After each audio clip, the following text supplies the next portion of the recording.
আমি সংক্ষিপ্ত আকারে জবাব দিতে চাই। উনি বলেছেন এমন কি বিশেষ পরিস্থিতি এখন তৈরি হয়েছে যে পরিস্থিতির কারণে আমরা এই সমস্ত সিটি কর্পোরেশনগুলোতে প্রশাসক নিয়োগ করেছি। এক নম্বর বিশেষ পরিস্থিতি এটাই, এই আইন এখনো পাস হয়নি। আইন পাস হওয়া পর্যন্ত যেহেতু নির্বাচন দেওয়া যাচ্ছে না, এটি একটি বিশেষ পরিস্থিতি, এই কারণেই আমরা প্রশাসক নিয়ে দিয়েছি। দ্বিতীয় বিষয় অন্তর্বর্তীকালীন সরকারের সময় এমন কি বিশেষ পরিস্থিতি তৈরি হয়েছিল যে বিশেষ পরিস্থিতিতে উত্তর সিটি কর্পোরেশনে এজাজ আহমেদকে প্রশাসক নিয়োগ দেওয়া হয়েছিল। মাননীয় স্পিকার, এমন কি বিশেষ পরিস্থিতি তৈরি হয়েছিল যে তারা হাইকোর্ট সুপ্রিম কোর্টকে অবমাননা করে আমাদের সহকর্মী মাননীয় মুক্তিযোদ্ধা বিষয়ক প্রতিমন্ত্রী এরশাদ মেয়র হিসেবে নির্বাচিত হয়েছিলেন এবং নির্বাচন কমিশন থেকে তার গেজেট হয়েছিল এবং স্থানীয় সরকার মন্ত্রণালয়ে শপথের জন্য নির্দেশনা দেওয়া ছিল। আজকে বিদ্যুৎ চিফ হুইপ, আমাদের মাননীয় বিদ্যুৎ হুইপ সেই সরকারের মন্ত্রী সবাই ছিলেন। এই বিশেষ পরিস্থিতিতে সেই দিন তাকে শপথ বলানো হয়নি। মাননীয় স্পিকার, মাননীয় বিরোধী দলের নেতা সোনাল কৈফিয়ত যেটা তার সম্পর্কে সত্য নয়, তাকে একটু সুযোগ দেওয়া উচিত, নইলে এটা রেকর্ডে থেকে যাবে। তাকে সুযোগ দেওয়া দরকার, আমি অনুরোধ করছি। জি বলেন, বিরোধী দলের চিফ হুইপ মাননীয় স্পিকার, আপনাকে ধন্যবাদ।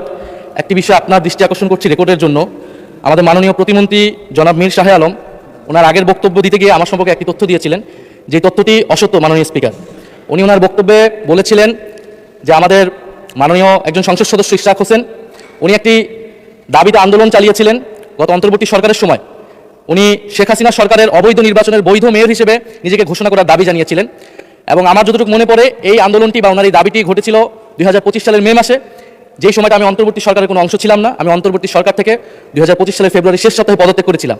ফলে ওনার এই অসত্য তথ্যটিকে সংশোধন করার অনুরোধ রইল মাননীয় স্পিকার। এই জন্য আপনার দৃষ্টি আকর্ষণ করছি, এটা খুব বেশি দিন আগের ঘটনা নয়, কারণ ওই আন্দোলনের পরে ওনার মনে থাকার কথা, উনি যে ট্রফির কথা বলেছিলেন ওই আন্দোলনের পরে অন্তর্বর্তী সরকারের প্রধান ডক্টর মোহাম্মদ ইউনূস লন্ডন বৈঠকে গিয়ে মাননীয় সংসদ নেতার কাছে সেই ট্রফিটি দিয়ে এসেছে।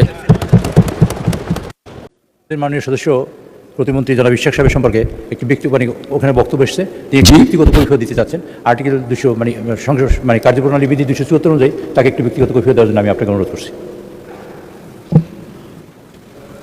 জি মাননীয় প্রতিমন্ত্রী ইশরাক হোসেন। মাননীয় স্পিকার, কার্যপ্রণালী বিধির 274 ধারায় আমাকে ব্যক্তিগতভাবে উদ্ধৃতি দিয়ে একটা অসত্য মন্তব্য করা হয়েছে, যার পরিপ্রেক্ষিতে আজকে আমি এখানে দাঁড়িয়েছি। আমি শুধু এই কথাটি বলতে চাই যে যদি অবৈধ নির্বাচনের অবৈধ দাবিদার আমি হয়ে থাকতাম, তাহলে ওই সময় বাংলাদেশের সর্বোচ্চ আদালত সুপ্রিম কোর্টের আপিলেট ডিভিশনের 7 জন বিচারপতির বেঞ্চে আমার রায়টিকে বহাল রাখা হয়েছিল, যেই আদালতের রেফারেন্সের উপরে ভিত্তি করে বিগত অন্তর্বর্তীকালীন সরকার শপথ গ্রহণ করেছিল। সেই সরকারে আমাদের মাননীয় সেই আজকে যিনি সংসদ সদস্য মন্তব্য করেছেন তিনিও শপথ নিয়েছিলেন। তাহলে সব কিছু অবৈধ করে দিতে হবে, বিগত সরকারের সমস্ত কিছুকে অবৈধ ঘোষণা করতে হবে যদি আমাকে যদি বলা হয় যে আমার ওই রায়টি অবৈধ ছিল। কারণ বাংলাদেশের এপেক্স কোর্ট সুপ্রিম কোর্টের অ্যাপিলেট ডিভিশনের 7 জন বিচারপতির বেঞ্চে আমার রায়টিকে বহাল রাখা হয়েছিল। অতএব আমি এটার তীব্র প্রতিবাদ জানিয়ে আমার বক্তব্য শেষ করছি। ধন্যবাদ সবাইকে। আমি এখন